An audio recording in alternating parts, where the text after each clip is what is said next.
Lucero pasa 10 horas al día en esta esquina del Zócalo de la capital mexicana vendiendo cigarrillos y dulces. Esta madre soltera ya sufre los estragos del coronavirus para mantener a sus hijos.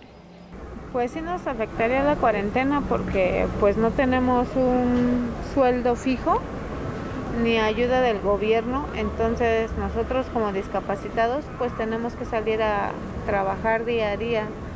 Y sí afecta porque no hay gente y ha bajado más del 60%.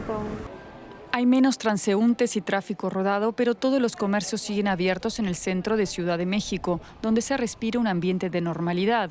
Como Lucero, cerca del 60% de la población mexicana trabaja en la informalidad y más de la mitad vive en situación de pobreza.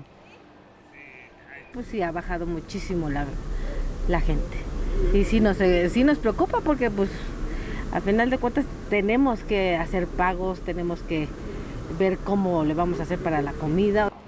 El gobierno mexicano apela a la protección de esa población vulnerable para rehusarse a aplicar medidas drásticas, pese a sumar 367 casos confirmados. México se divide entre quienes consideran laxa la actuación de las autoridades y quienes no ven necesidad de entrar en cuarentena. No, porque también de alguna manera hay muchas familias, muchas familias que dependen de su trabajo, del comercio, de los negocios, entonces la economía de México se está viniendo abajo. Incluso China, que se adelantaron bastante al coronavirus y aplicaron la cuarentena. En este caso, pues en México no se mira que tomen esta medida muy en serio, tal vez. Este domingo, el presidente López Obrador animaba en redes a la ciudadanía a salir con las familias a restaurantes y fondas. 4 horas después, la jefa de gobierno de la capital anunciaba la suspensión de eventos masivos y el cierre de bares, discotecas, teatros y otros espacios públicos. Hoy el subsecretario de Salud pedía varias veces quédense en casa.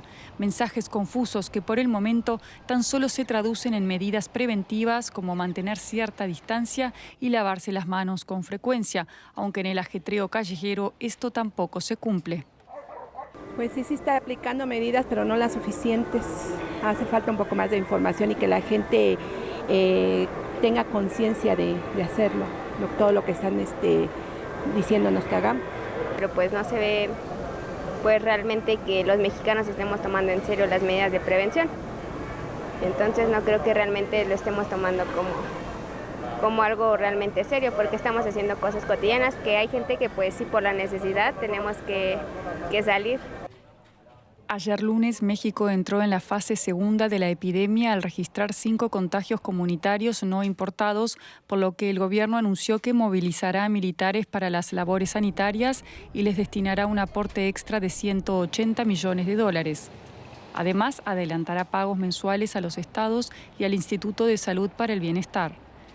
López Obrador asegura que el país está preparado para el avance de la pandemia y la Organización Mundial de la Salud felicitó a México por su reacción, entre otros por ser el primero en poner a punta una prueba de detección.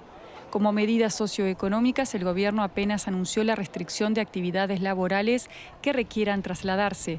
Esto se aplicará de forma escalonada, por lo que de momento se deja en manos de empresarios y asalariados. En algunos casos los van a pagar la mitad, otros es sin sueldo. Entonces tiene unos gastos. Como tal no estaba enterado al 100 de esa medida, pero ahora sí que estamos nosotros esperando instrucciones solamente de los jefes. La población mexicana toma sus propias precauciones entre un cierto escepticismo y resistencia a detener la economía. Mientras tanto, el gobierno espera que la epidemia se extienda en el tiempo para evitar el colapso del sistema sanitario y atender los casos de forma paulatina.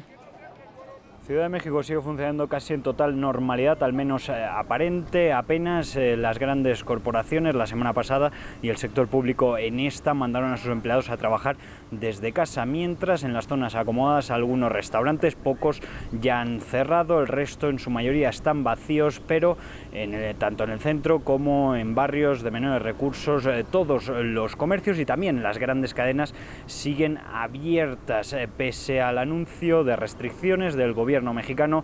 De momento, en México se queda en casa quien puede.